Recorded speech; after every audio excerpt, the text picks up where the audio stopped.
This is the X-Zone Broadcast Network, broadcasting worldwide on broadcast affiliates and satellite program providers, including CNN Broadcast Network, Sirius Satellite Network, Star Media, Good News Radio Network, Angel Broadcast Network, Wiki Broadcast Network, and WPBN TV. For more information on the X-Zone Broadcast Network, visit us at www.xzbn.net.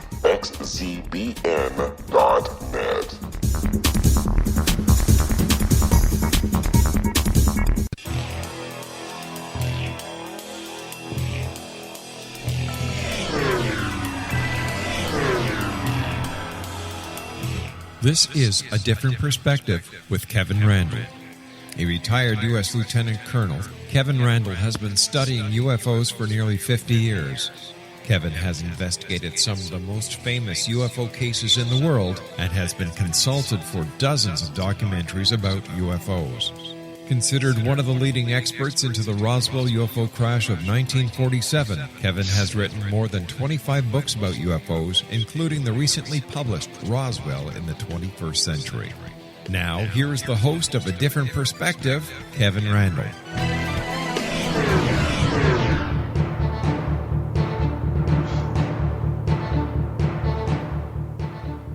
And we have returned from our 167-hour hiatus. This is really A Different Perspective, and I really am Kevin Randle.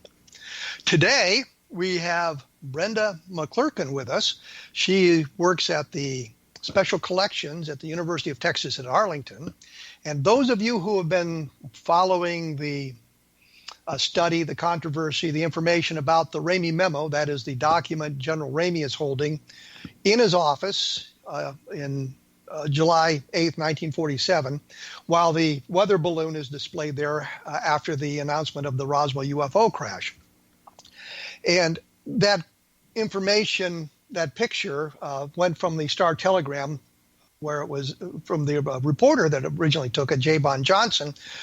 Eventually, all that information ended up at the Special Collections at the University of Texas at Arlington, and has been there for quite a long time. And I've been working with people there for 25 years or so, trying to find this thing. And when we come back after the break in a few minutes, I'll give you more information about that. But I thought maybe we just should say hi to Brenda McCLURKIN. Brenda, how are you? I'm well. Thank you, Kevin, for asking me to be on your show today. Well, I think you have some interesting things to contribute to at least the study of the Ramey Memo. Tell me a little bit about the Special Collections there at the University of Texas. I mean, we know about the famous Ramey Memo, but what else do you have there? Well, the Special Collections of the University of Texas at Arlington Libraries actually started as the Texas Labor Archives in 1967.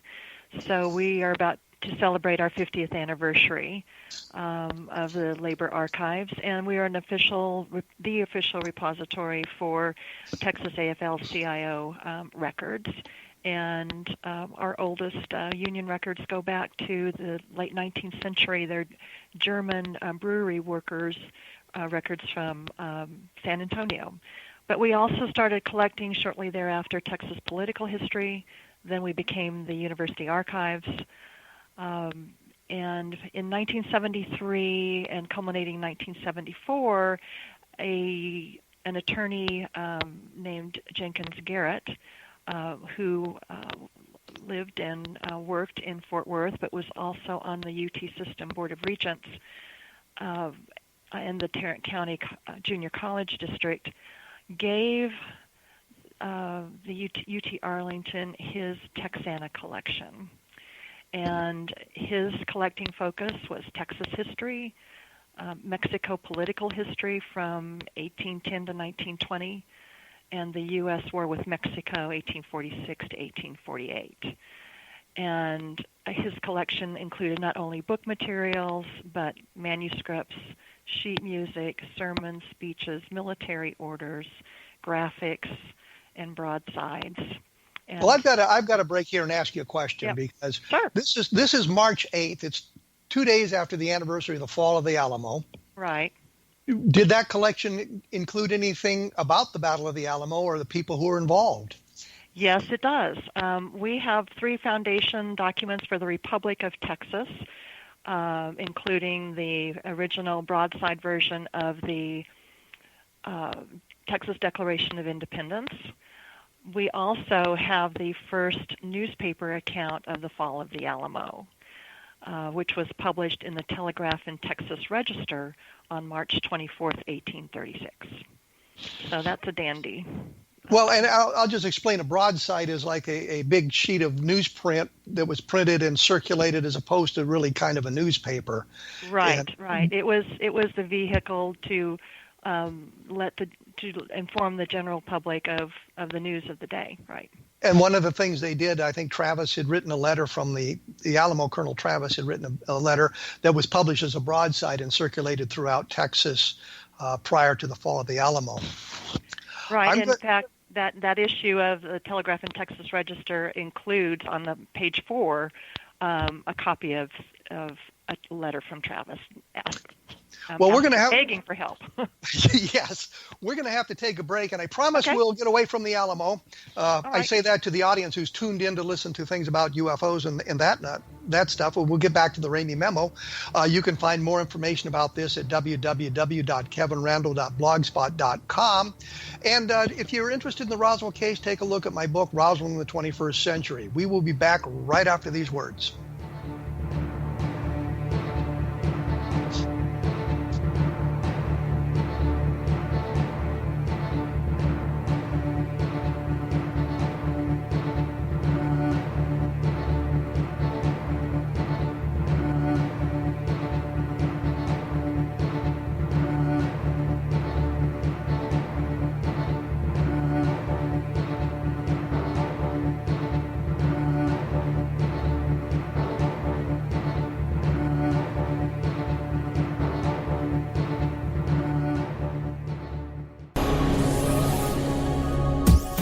This is the X-Zone Broadcast Network, broadcasting worldwide on broadcast affiliates and satellite program providers, including CNN Broadcast Network, Sirius Satellite Network, Star Media, Good News Radio Network, Angel Broadcast Network, Wiki Broadcast Network, and WPBN TV. For more information on the X-Zone Broadcast Network, visit us at www.xzbn.net.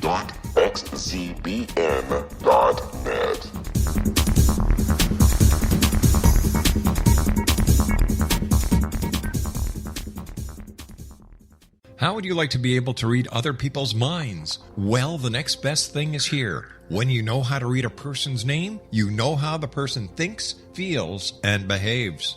Each letter in our name holds a key to unlock our true essence. Our name contains both our gifts and challenges in this lifetime.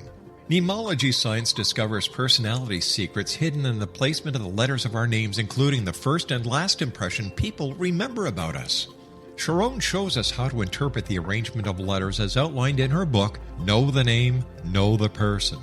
Sharon Lynn Wyeth created mnemology science after 18 years of research and testing her theories, and has supported thousands of people around the world in understanding themselves and others better. You'll enjoy Sharon's unique teachings as she shares her system to learn the gifts behind your given birth name. Even if you don't like your birth name, there are jewels in this book. If you're thinking of changing your name, ready to name your child, or wanting to get along better with others, this is the book for you. If you'd like to improve your relationships and change your life for the better, get the book today, Know the Name, Know the Person, or visit www.knowthename.com. That's www.knowthename.com.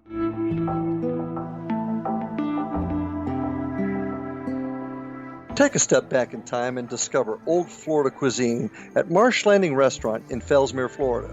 Enjoy delicacies such as frog legs, gator tail, catfish, and swamp cabbage, or enjoy the more traditional cuisine such as hand-cut Angus steaks, ribs, and seafood.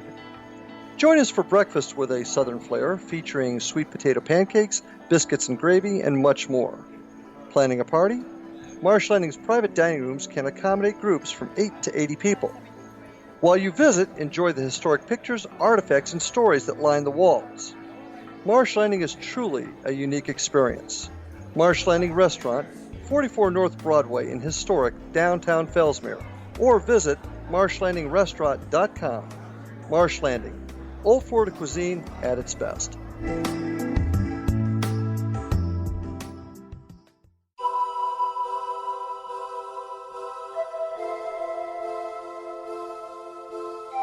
If you're a seeker, don't miss the inspiring book Shamanic Awakening, Between the Dark and the Daylight.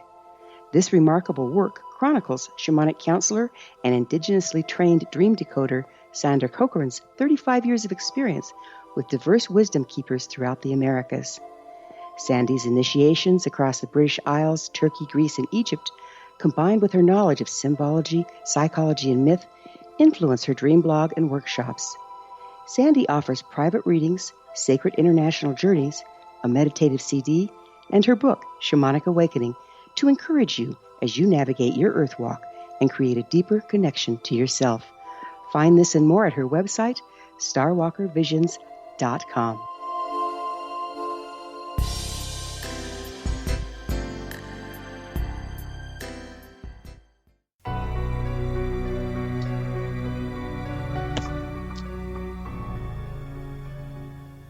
And as promised, we are back. I'm talking to Brenda McCLURKIN, who is one of the people working at the University of Texas at Arlington Special Collections.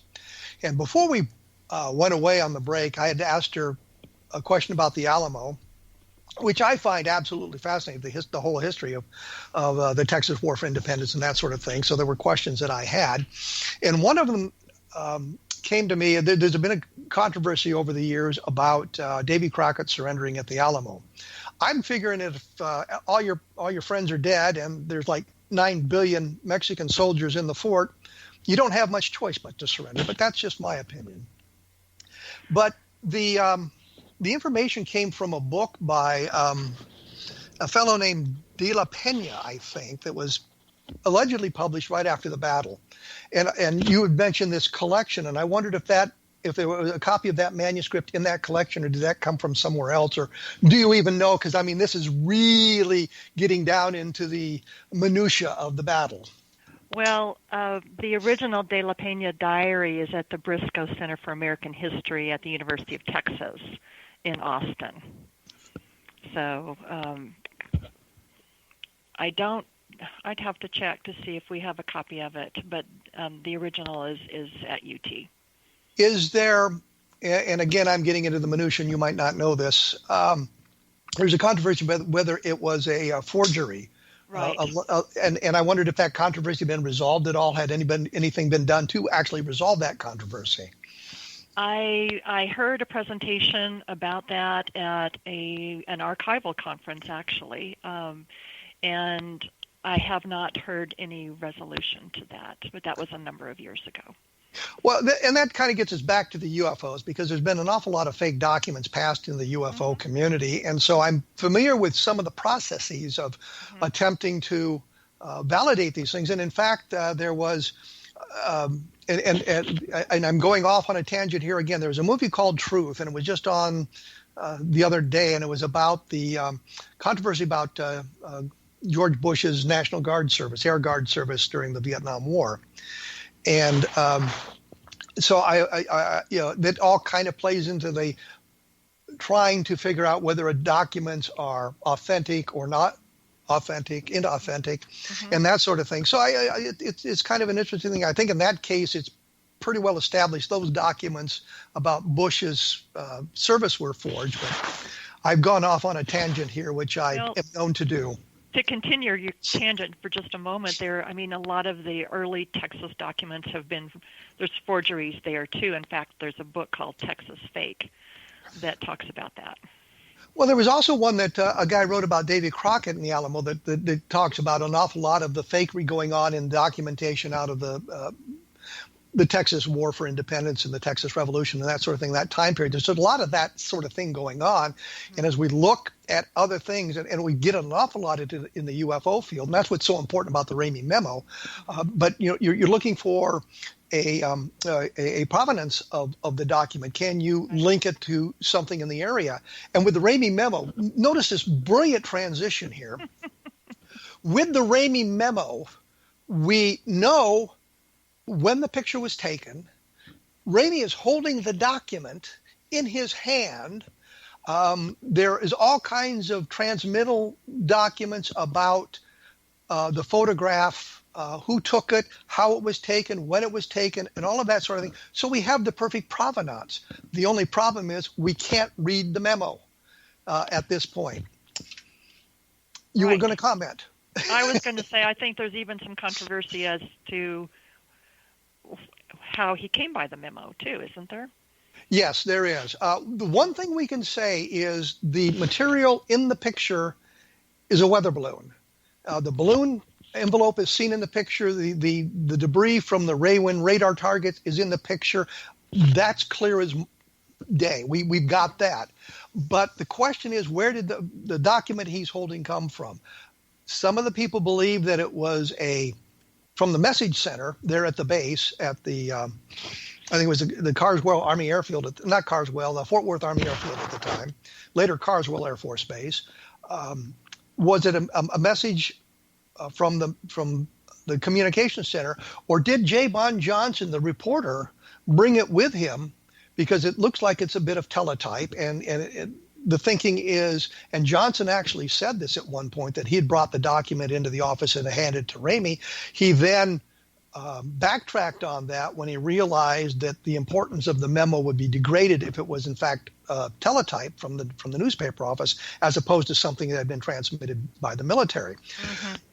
That provides us all with the way of getting to it. Now, 2 years ago, coming up on 2 years ago, yes, you, the university, David Rudiak, I was supposed to be there. I got ill and couldn't be there. Right. And a couple of gentlemen who were experts in photography and forensic analysis of photographic materials all went to the University of Texas. You helped arrange that.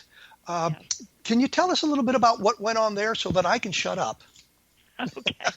And this is the University of Texas at Arlington, sometimes confused with the other UTA, which is UT Austin. So is there a rivalry there? Do I detect a note of rivalry? No, but oftentimes we're confused. You just said University of Texas. I just wanted to clarify where you I meant to say University of Texas at Arlington. You're between Fort Worth and Dallas, as opposed way down south in Austin. Right, exactly. Okay. You contacted me, excuse me, and wanted to explore or have the negative scanned at the new higher resolutions that are currently available, and proposed that a team of your colleagues come and visit the University of UTA. And the request was, we were asked to provide equipment by which the negative could be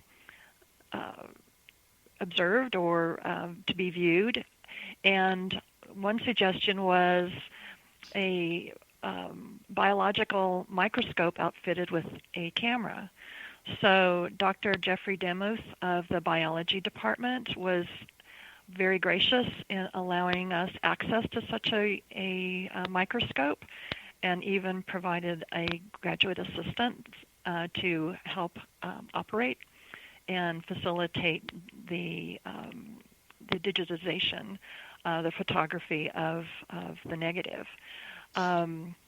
Your team also brought their own camera equipment and special lenses, but we also had in the library a Scan Pro microfilm reader, which I think yielded the best results. So they took multiple photographs of this negative that was originally taken in July of 1947 by the photographer from the Fort Worth Star-Telegram. Right. The photo archives for the Fort Worth Star-Telegram were donated to the special collections. Right. At some point. Along with the copy, and the copyright was transferred at the time of the donation. Yes. That's an important point, because I think an awful lot of times these pictures are printed without the copyright message on them. Right. So without proper attribution, yes. Mm-hmm. I've always tried to make sure that, and when people have asked me about it, I've said, you got to make sure that you get the special collections mentioned there as the holders of the copyright. We appreciate that. So you hold the negatives now. There's a total of 7 in the series. Do you have all 7 negatives? I believe we do. Yes, we have 7 negatives. There were I think 6 taken by Bon Johnson, and then there was a 7th one we assume was taken by a PAO for the base. Well, there are two of the debris, or reputed of the weather balloon, that your colleagues have said that we do not have. But the 7 that we do have include pictures of an intact round weather balloon. Okay. So there were additional pictures that I guess are part of that package that do not relate to what was going on in Ramey's office at the time. Right. Exactly. Okay. And we should make it clear, because there's good people going to hound me about this if I don't make it clear. Okay. I believe that the material in Ramey's office is not the material that was brought from Roswell, based on the descriptions provided by Jesse Marcel Sr., by Brigadier General Thomas Dubose. His name, I wanted to say Twining, but it's Thomas Dubose. In interviews, had said that the material that was in Ramey's office is not the material that had been brought from Roswell. So when you look at the photographs, it's clear that what you're looking at is a weather balloon and a degraded radar target. And the information provided by 2 of the people who were in the room at the time, and that would be Marcel and Dubose, said that's not the material that was brought from Roswell. There's a 3rd guy that was in the room, and that's the other picture, the 7th picture of Irving Newton. And he has said that when he got there, that's all he saw was the weather balloon. He doesn't really know anything else about that. So there are those pictures there. You have those. These were scanned in various conditions, various lighting, various contrast, doing all kinds of on various pieces of equipment, and they ended up with a large number of photographs, didn't they? Yes, they did. And it was, I have to say, it was a real joy to have the team here. They were very careful in handling the negative and very conscientious about the lighting, and they brought a thermometer to monitor the temperature of the lighted surface that the negative was sitting on for underlighting, and they were intensely concerned about maintaining the integrity of the negative and not causing any damage to it. So we greatly appreciated that. And one of the things that was accomplished here, which is really not all that important, was they were able to get the full negative. And oftentimes when we see these pictures published in books and things like that, it's only part of the center of the negative, you might say. And there's a lot of other details around the photograph that are on the pictures that they were able to secure at that time. Right. They were here 2 full days. And I think we spent probably close to a full day in the biology department in their lab with the microscope. And I should point out, it took us 2 years to arrange this too, because of all the things that went on ancillary to that. I'm gonna go off on a tangent here because we're coming up against a break in a few moments, and I just wanted to say that. And we'll get more into this a little bit later, that a website is being created so that anybody who's really interested in this can get the highest resolution scans. They can see what went on. They'll get a lot of information about how all of this progressed at the time. Right. And so that if they're interested in doing research about the Ramey memo or trying to decode it themselves, that's something that can be accomplished by looking at the material on the website. I'm not sure if that's active yet, and we'll get to that in a minute. So, like I said, when we come back, we'll be talking about that. We'll be talking about some of the other things that went on, and I'll be putting up some more information about this at my blog at www.kevinrandle.blogspot.com, and we will return right after this.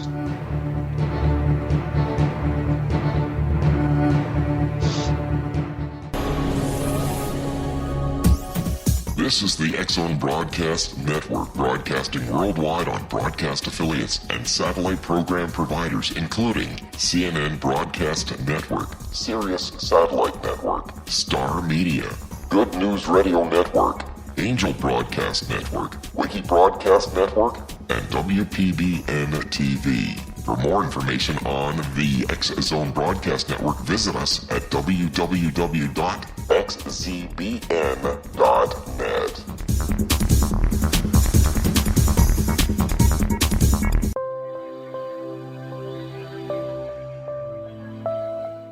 There's a legend shared by many indigenous cultures of a time when the nations were cast to the four corners of the world. Each nation was given a body of sacred knowledge that held a different portion of the truth to preserve. True reality could not be known until all the nations reunited, combining the information. If a single one was missing, the world could not be reborn and darkness would prevail. The Science of Magic Radio is dedicated to reuniting the sacred knowledge. With the understanding, none of us has all the answers, but together we can open new perceptions and possibilities. Through our combined vision, the world can be reborn into a place where darkness no longer prevails. Join me, Gwilda Wiyaka, and the Science of Magic daily on the X-Zone Broadcast Network, xzbn.net, or visit us at thescienceofmagic.net.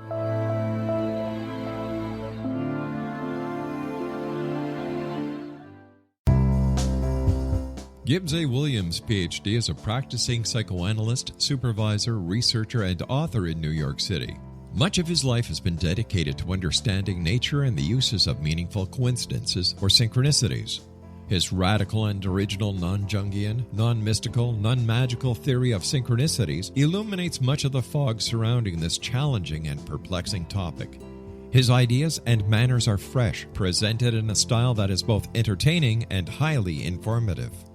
He is also an expert on crisis intervention, specially focused on violence reduction for the police and citizens, mastering anxiety, frustration, and stress without the use of medication, and effectively preventing and treating heroin addiction. Dr. Williams can be contacted at his email address at gwwilliamsny11@aol.com or visit his website at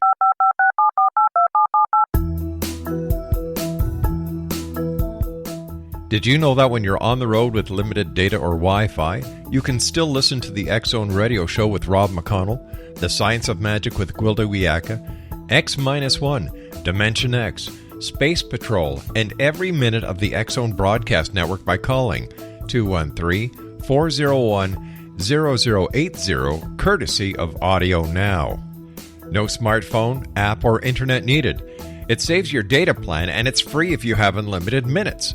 Call 213-401-0080 to listen on any phone, anytime, anywhere. Remember 213-401-0080 for the best of the paranormal, parapsychology, and sci-fi radio programming anywhere, 24/7, 365.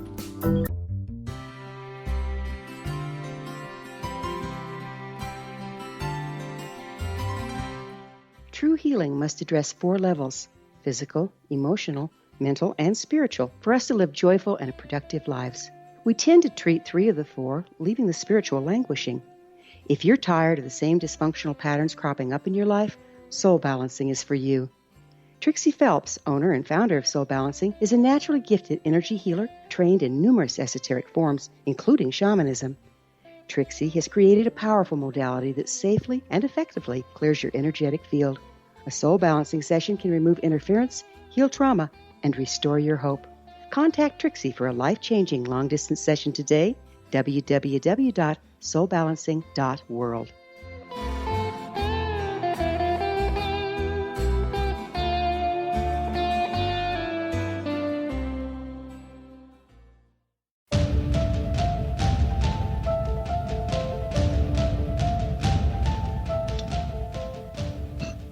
And as promised, we are back.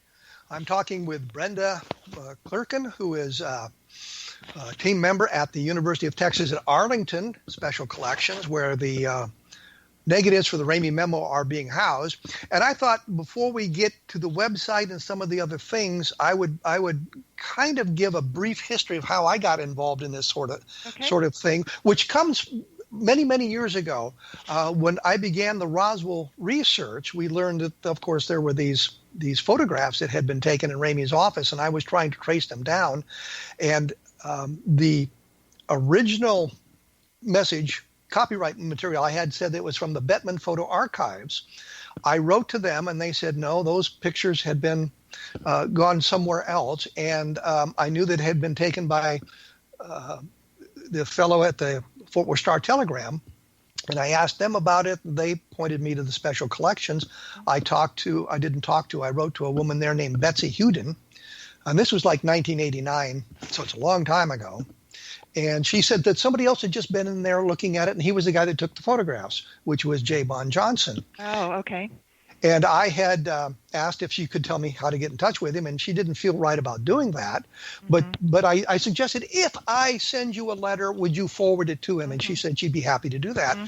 And she did, and he called me, and then we got involved in this. About the same time, I know Don Schmidt was talking about being able to actually read the memo, to read the memo. I think the idea was originally suggested by Brad Sparks in like the mid 1980s when they were looking at the photographs and that sort of thing. So it's a long history of that, and from that point, others have attempted to read the memo, including Dr. Rudiak, who you met when the team was there in Texas. And there's other. Bon Johnson had a team that he was trying to get to look at the photograph and that sort of thing. And there's been various interpretations of it, but it's one of these things where you're kind of looking at it and you might see what you want to see. You know, it's kind of a faces in the cloud type thing for some of it. I know David Rudiak disagrees with that. He thinks that he can read it pretty well. And the whole purpose of this activity then was to see if with modern technology and better capability of scanning the materials and everything that we had, could we resolve it to a point where it could be read? And some of it can be read. I mean, with the magnifying glass, you can read some of the words, and they're very clear. But the way he was holding the photograph, and by the memo, and by that I mean Ramey, and the way he was turned to the camera and the distance from him to the camera, I think one of the team members, Simon, said if he'd only been a foot closer when he'd taken the photograph, we would have a better chance, or if it was just a little bit more straight on. But you know, that was a thing that they were attempting to do down there with the assistance of the people there. And like I said, there's a website under development, and I don't know if it's up for public scrutiny yet or not. Do you know what the status is? It's very, very close. It's very close. But I know you and your team were looking for a way to have a discussion around the content of the telegram, and we proposed to you that the University of Texas at Arlington Libraries create this website to showcase our negatives and the work that you have done on them. And I think it's a very nice collaboration.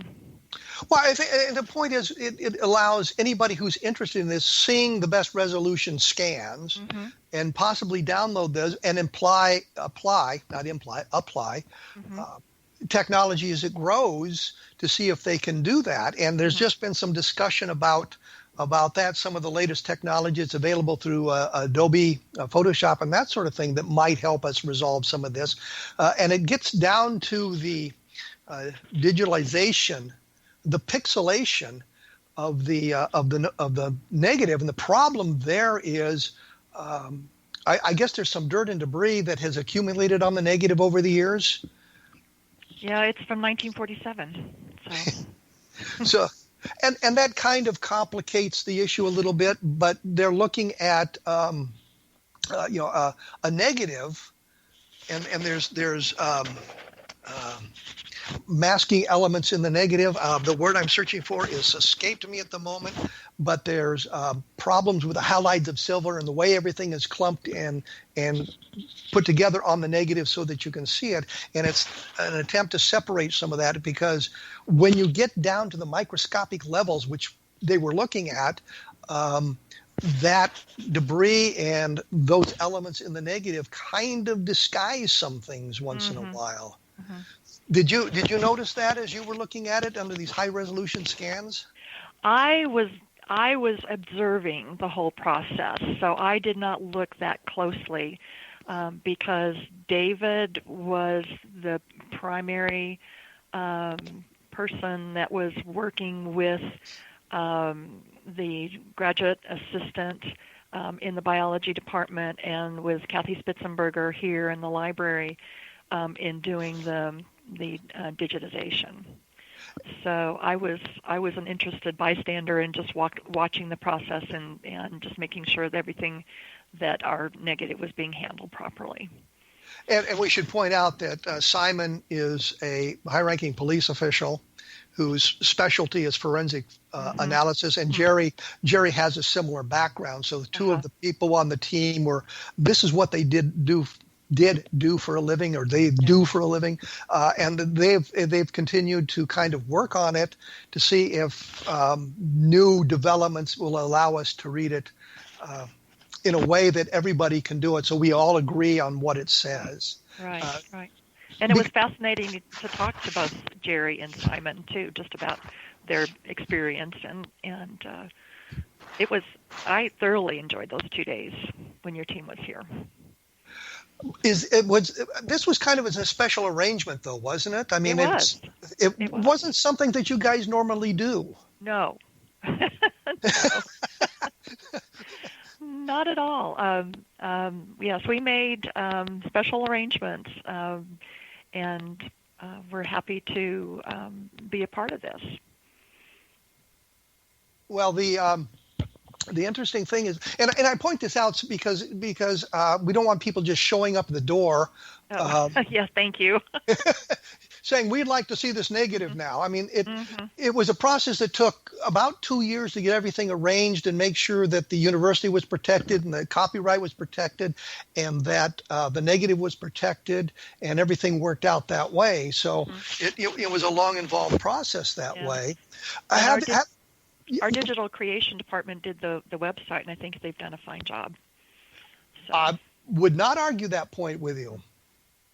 So the whole thing was something that was very specially organized to do this special thing. Have you done similar things in the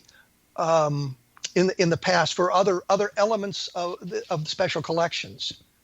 We do have a major website called A Continent Divided, which highlights our Mexican War materials, but it has a much broader focus and includes graphics and the broadsides that you talked about, manuscript letters and diaries and journals, and so there's thousands of pages in that. This is the only one that we've done with such a narrow focus. But we also have a digital gallery, and the Roswell negatives are included in that as well. If you Google UTA Digital Gallery, you can find that quite easily. But we're getting involved in more and more digital work. But you're saying these negatives now, are these the scans that were made with the team there a couple of years ago, or are these? No. Those what's up in our digital gallery are JPEGs, and the website that's specifically highlighting the Ramey Memo has its own unique website, and those have very high resolution images. And that website will be up in a matter of days, matter of weeks. I'd have to check with our web developer. It's very, very close. I know I've looked at it, and you all have looked at it, and I just don't know when it's up. It's up now, actually. So, should we tell people how to find it? I would think that would be a very nice idea. Yes. Okay. All right. If you go to library.uta.edu/Roswell, that will take you there. So it's Edu. Oh, edu. /Roswell. Let's see Okay. if it takes me there. So the people want to see what, and the better resolution scans are on that website. Is that correct? Yes, and it's called the Roswell UFO Incident. in case you can't figure that out. Yes. If I walk in on the street and want to see see something in the special collections, is there a process I need to go through? How do I gain access to the special collections, I guess, is a better way of asking the question. The wonderful thing about these materials being in special collections is that we are not serving just UTA faculty, staff, and students. Our clientele includes the general public. So anyone can come and see anything that we have. So we do ask our patrons to fill out an application to use our materials. They're asked for contact information, and we're asked to provide a photo ID so we know that they are who they say they are. We will ask them to store their personal belongings. They can use a laptop computer or a tablet, and we'll give them the prettiest pink paper you've ever seen to write on if they need to take handwritten notes. But there are some guidelines in using the materials. Now, these negatives now are being held in our brand new cold storage vault. It's a state-of-the-art cold storage. Our negatives are being stored at 38 degrees Fahrenheit. And we were starting to see some deterioration. It's called vinegar syndrome with some of our acetate negatives, the earlier ones. And by putting them in this cold environment, 38 degrees Fahrenheit, 30% relative humidity, we're extending their life by approximately 500 years. So it was an $800,000 project that was underwritten by a National Endowment for the Humanities grant, in addition to other private funding sources. And we've just moved our negatives into the vault May and June of last year. Well, I'm going to come back in 500 years and check this out and see if you it's still should. there. We're going to have to take a quick break here. Okay. And before we get to our last segment and chat a little bit more about this and maybe give some more information about the Ramey Memo. And I will put this information, especially about the contact information, up on my blog at www.kevinrandle.blogspot.com so that people can use their computers to look at this stuff and suggest that if you have something you want to look at this special collections, as someone outside, that you contact the special collections before you just show up at the front door with your request. Right. Some materials, things that are in cold storage, we have to wait 24 hours.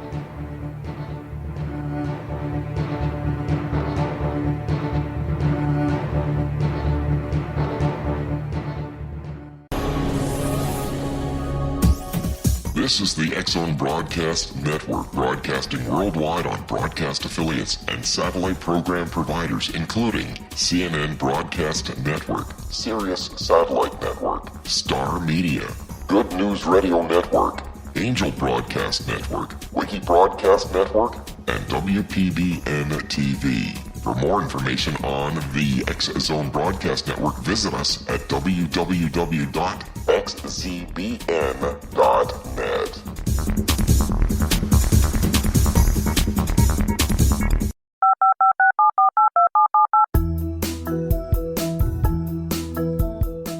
Did you know that when you're on the road with limited data or Wi-Fi, you can still listen to the X-Zone Radio Show with Rob McConnell, The Science of Magic with Gwilda Wiyaka, X-1, Dimension X, Space Patrol, and every minute of the X-Zone Broadcast Network by calling 213-401 0080, courtesy of Audio Now. No smartphone, app, or internet needed. It saves your data plan and it's free if you have unlimited minutes. Call 213-401-0080 to listen on any phone, anytime, anywhere. Remember 213-401-0080 for the best of the paranormal, parapsychology, and sci-fi radio programming anywhere, 24/7, 365.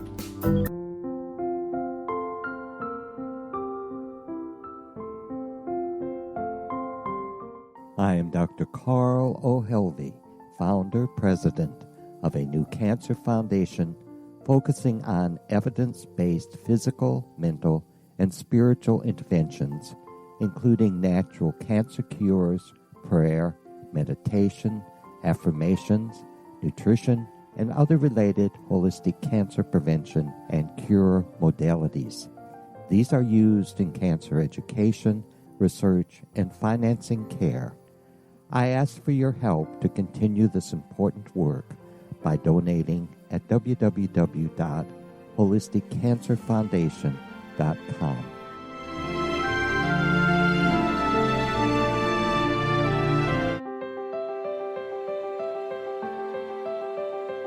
Wouldn't you love to know the secret to everything? I'm Dr. Kimberly McGeorge, and on The Secret to Everything, we will merge the practical with open investigation into all realms of the mysterious. We will talk to cutting-edge alternative health practitioners, those who inspire and motivate you in business and life, and of course, we will share stories of the paranormal, conspiracy, and cryptozoology.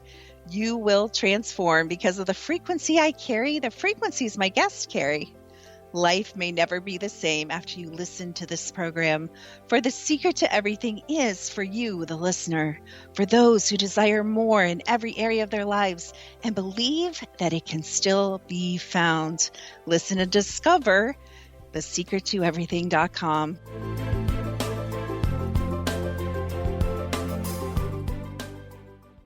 Little children aren't the only ones afraid of the dark.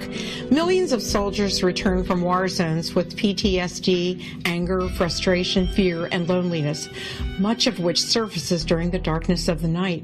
You have the chance to change the lives of these American heroes. Songs and Stories for Soldiers.us provides free MP3 players for these men and women. With a list of 3 million songs in 16 different styles, 100,000 audiobooks, and 30,000 old-time radio programs, every veteran can find something to soothe and comfort them at no cost. All our players contain an 8-hour audio program designed to help veterans fall asleep. With 1,500 plus vets now participating, it's our goal to deliver 10,000 audio players this year. Go to our website at songsandstoriesforsoldiers.us. Help us help a veteran make it through the night.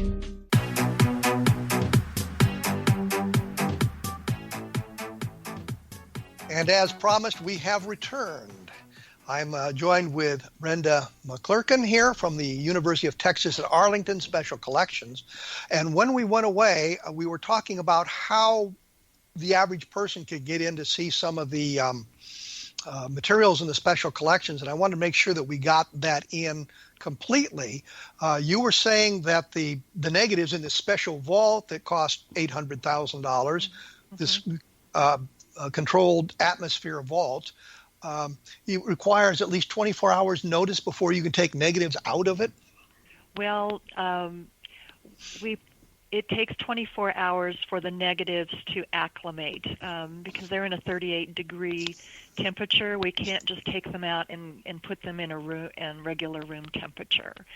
So we do pull negatives every day, and we have a highly complicated system of making the transition. They go into a picnic cooler, really, is what it is, and they stay there for 24 hours until they come to room temperature, and then we can make them available. So it's always a good idea to let us know in advance that you're coming, that one's coming, and what you're interested in seeing, so that helps us do a better job in preparing for our patrons' visits. So, like I said, I mean, we want to make sure everybody understands that, you're obviously willing to share the materials in the special collection with anybody who'd like to see it. Mm-hmm. But as a courtesy, you should announce that you're coming. You shouldn't just decide, let's go to the special collections today and see what we can see. Right. But make some arrangements before you get there so that you can see everything you want to see in the proper time frame. Let me put you on the spot here. Okay. Since you've had a passing interest in the Ramey memo. What do you think about the whole thing? In what way? What I see in the photos, does not look like UFO debris to me at all. So, are you talking about the text of the memo? Well, I'm thinking about mostly the whole. Is it possible that there was a UFO crash at Roswell and some of the well, obviously the material in the photograph is a weather balloon. I mean, that's a given. I mean, nearly everybody says yes. Some people think that some of the real debris is hidden among the weather balloon debris. I think Jesse Marcel actually said that they put brown paper over some of the debris and to disguise it and then scatter the weather balloon stuff on top of it. Oh, on top of it? That sort of thing. But I'm thinking more the general idea. You're not really a UFO person, but you kind of the idea that there was a UFO crash at Roswell. Is this something that you consider as being possible? Well, I guess anything's possible. I don't really have an opinion. I'm interested in the historical evidence as a historian and an archivist, and documenting what's there. It's interesting to think about if there was a UFO crash, what happened to that debris and to the aliens that were allegedly on board. So it's an interesting conundrum. And, that kind of spins me off into another question here, because you say as a historian you're interested in the history of it, but if you're looking at, say, the Texas Revolution materials, do you have a more interest in that kind of thing? Or are you still looking at it from a kind of a different perspective, to coin a phrase? Well, I guess with the Texas Revolution, I have a great interest in that. I'm not a native Texan, but I got here as soon as I could, and I love Texas history. And there's so many more sources of that information as far as the documents, printed sources. There's correspondence and diaries and journals and maps, and it comes in so many different formats. This is, it's a huge incident, and it would have tremendous impact if it was verified. I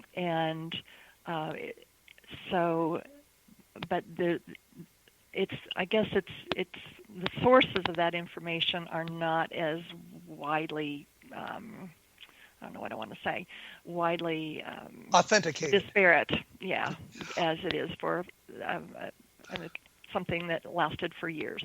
Yeah. Do you ever go into some areas of the special collection and just sort of look at stuff because you can? Things that interest you.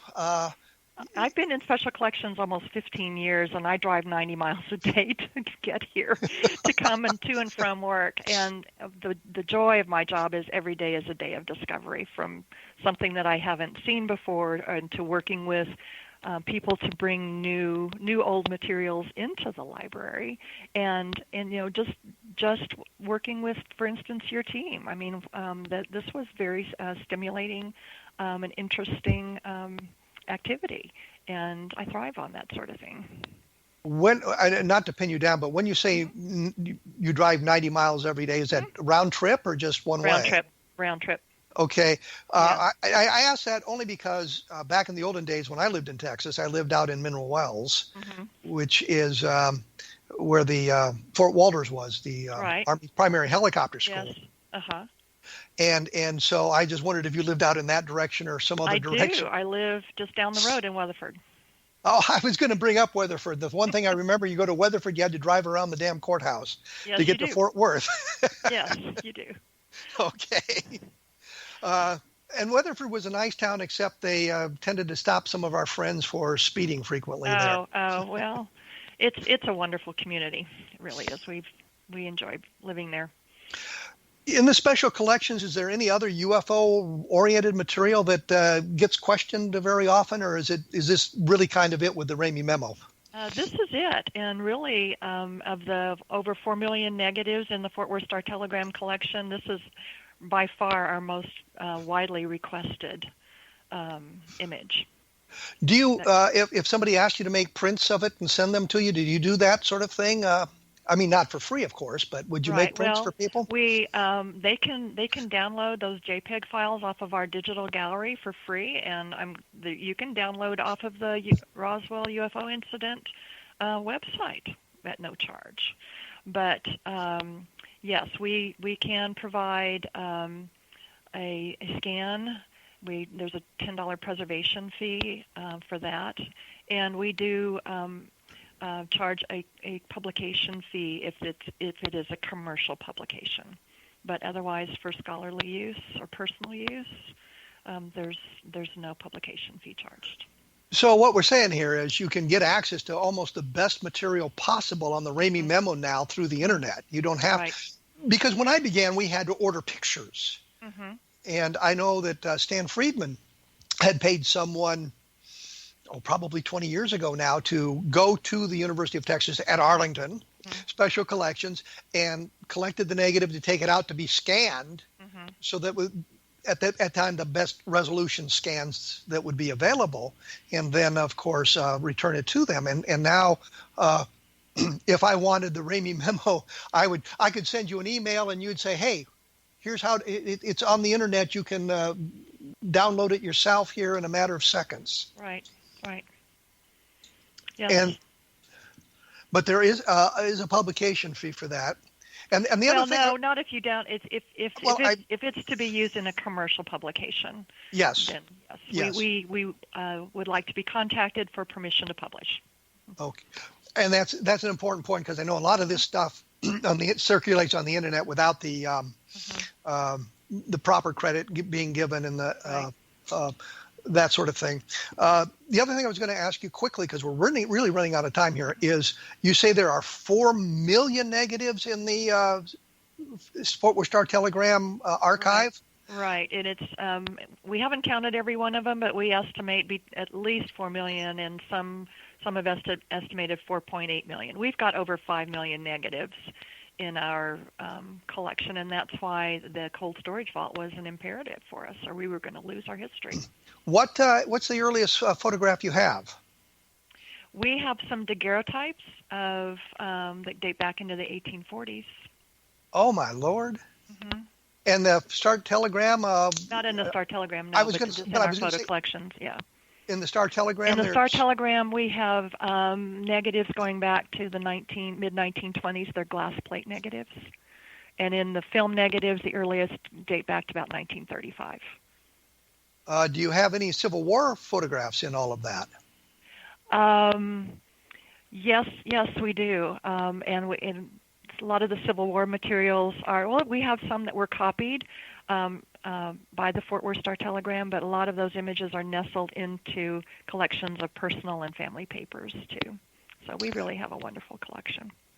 Well, listen, we're right out up against the end of the program. I was going to say the deadline, the end of the program here. I'd like to thank you for taking time to chat with us, sharing the information. Thank you. It's gone by so fast. It does tend to do that. And as you say, you can look at some of the negatives. You go to library.uta.edu/Roswell, and you can bring those up on your home computer immediately, if not sooner. Right. Well, thank you. You're welcome. No, you were going to say, and? I was just going to say there's additional discussion, and I mean there's the original negatives plus the work that your team did, so there's lots to look at. Okay, well, thank you very much, Brenda, and I'm sure we'll have a chance to chat again at some point. I hope so. And as I say, I'll have more information about this up at my blog at www.kevinrandle.blogspot.com, and take a look at the other fine programs on the X Zone Broadcast Network at xzbn.net, and you can take a look at what other people are talking about on all of that. We will return in 167 hours with another show.